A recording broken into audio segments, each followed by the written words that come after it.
అందరికీ praise lord అండి. ఈరోజు రూతు గురించి తెలుసుకుందాం. రూతు తన అత్తకి ఎంత విధేయత కలిగి ఉండడం వల్ల తను ఎలాంటి ఆశీర్వాదాన్ని పొందుకుందో తన గురించి రూతు గురించి తెలుసుకుందాం. న్యాయాధిపతులు ఏలిన దినము యందు దేశంలో కరువు రాగా బెత్లెహేము నుండి ఒక మనుషుడు తన భార్యను తన 2 కుమారులను వెంటపెట్టుకుని మోయాబు దేశమునకు కాపురముండుటకు వెళ్ళెను.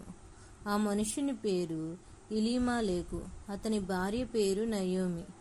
నయోమికి అర్థము మధురము అని అర్థము. అతని 2 కుమారుల పేర్లు మన్లోను, కిల్యోను. వారు యూదా బెత్లెహేము వారై ఎఫ్రాతీయులు. వారు మోయాబు దేశమునకు వెళ్ళి అక్కడ కాపురముండిరి. నయోమి పెనిమిటి అయిన ఎలీమెలెకు చనిపోయిన తరువాత ఆమెయు ఆమె 2 కుమారులు నిలిచియుండిరి. వారు మోయాబు స్త్రీలను పెండ్లి చేసుకుని వారిలో ఒకరి పేరు ఓర్పా, రెండో వారి పేరు రూతు. వారు ఇంచుమించు 10 సంవత్సరములు అక్కడ నివసించిన తరువాత మన్లోను, కిల్యోను 2 చనిపోయిరి. కాగా ఆ స్త్రీ కనిన 2 కుమారులను తన పెనిమిటియు లేనిదాయెను. వారికి ఆహారం ఇచ్చుటకు యెహోవా తన జనులను దర్శించునని ఆమె మోయాబు దేశములో వినెను గనుక మోయాబు దేశమును విడిచి వెళ్ళుటకై ఆమెయు ఆమె కోడండ్లు ప్రయాణమైరి. అప్పుడు ఆమె ఉన్న స్థలము నుండి ఆమెతో కూడా ఆ 2 కోడండ్లను బయలుదేరిరి. యూదా దేశమునకు తిరిగి పోవలనని మార్గమున వెళ్ళుచుండగా నయోమి తన 2 కోడండ్లను చూచి, మీరు మీ తల్లి ఇంటికి తిరిగి వెళ్ళుడి. చనిపోయిన వారిని నా ఎడల మీరు దయచూపించినట్లు యెహోవా మీ ఎడల దయచూపించునుగాక. మీరు వెళ్ళి పెండ్లి చేసుకుని నెమ్మదిగా ఉండునట్లు యెహోవా దయచేయునుగాక అని చెప్పి వారిని ముద్దు పెట్టుకొనెను. అంతటా వారు వెలుగెత్తి ఏడ్చి, నీ ప్రజల యొద్దకు నీతో కూడా వచ్చేదమని ఆమెతో చెప్ప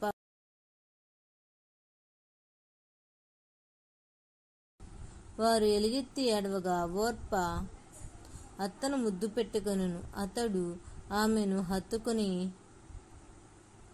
హత్తుకొని ఇట్లుండగా ఆమె, ఇదిగో నీ తోటి కోడలు తన జనుల యొద్దకును తన దేవుని యొద్దకును తిరిగిపోయినది. నీవు నీ తోటి కోడలు వెంబడింపవలెనని. అందుకు రూతు నా వెంబడి రావద్దని, నన్ను విడిచిపెట్టవనియు నన్ను బ్రతిమాలు కొనవద్దు. నీవు వెళ్ళు చోటికే నేను వచ్చెదను. నీవు నివసించు చోటునే నేను నివసించెదను. నీ జనమే నా జనము, నీ దేవుడే నా దేవుడు. నీవు మృతి పొందు చోటునే నేను మృతి పొందెదను, అక్కడనే పాతిపెట్టబడెదను.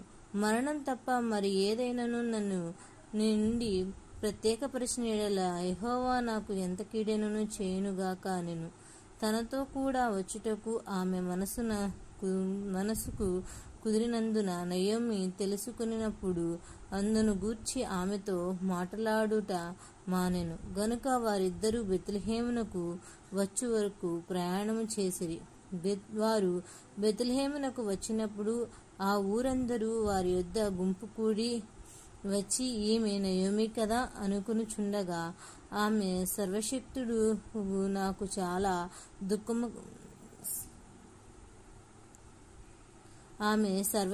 నాకు చాలా దుఃఖము కలుగజేసెను గనుక నన్ను నయోమి అనక మారా అనుడి. మారా అనగా అర్థము చేదు. నేను ఇక్కడ అన్నియు సమృద్ధి కలిగి ఉన్నప్పుడు నేను ఇక్కడి నుంచి వెళ్ళాను, కానీ నేను అన్నీ పోగొట్టుకుని తిరిగి వచ్చాను కాబట్టి నన్ను మారా అని పిలవండి, అంటే చేదు అని అర్థం. అట్లా నయోమి ఆమెతో కూడా మోయాబురాలైన రూతును ఆమె కోడలను మోయాబు దేశం నుండి తిరిగి వచ్చి వారిద్దరూ ద్యావల కోత ఆరంభంలో బెత్లెహేమునకు చేరిరి. నయోమి పెనిమిటి బంధువు ఒకడుండెను. అతడు చాలా ఆస్తిపరుడు. అతడు ఎలీమాలేకు వంశస్థుడై ఉండెను. అతని పేరు బోయాజు. మోయాబీయురాలైన రూతుని సెలవైన ఎడల నేను పొలంలోనికి పోయి ఎవని కటాక్షం నొందగలనో వాని వెనుక పరికి నేరుకుందునని నయోమితో చెప్పగా ఆమె కుమారి పొమ్మనెను. కాబట్టి ఆమె వెళ్ళి పొలములోనికి వచ్చి నేను కొయ్యువారి వెనుక పొలములో ఏరుకొనెను. ఆ పొలములో ఆమె పోయిన భాగమును ఎలీమాలేకు వంశస్థుడైన బోయాజుది.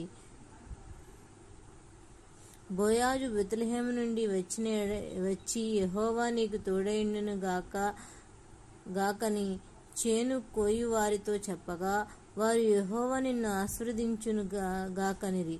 అప్పుడు బోయాజు కొయ్యవారి మీద ఉంచబడిన తన పనివానిని చూచి ఈ చిన్నది ఎవరిదని అడుగగా కొయ్యవారి మీద నుంచబడిన ఆ పనివాడు ఈమె మోయాబు దేశము నుండి నయోమితో కూడా తిరిగి వచ్చి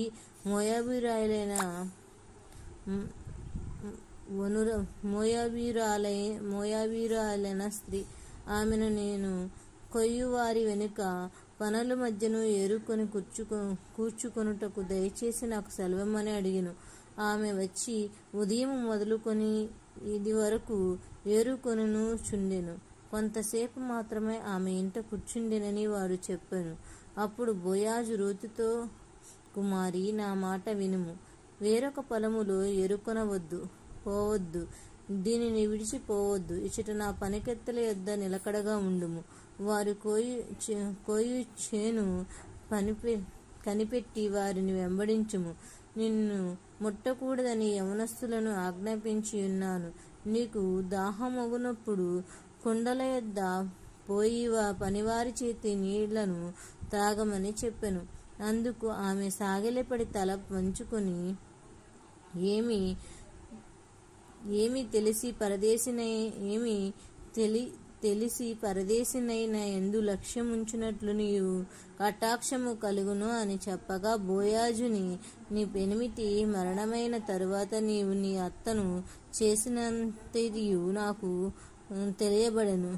నీ తల్లిదండ్రులను నీ జన్మభూమిని విడిచి ఇంతకు ముందు నీవు ఎరుగని జనమునొద్దకు వచ్చితివి.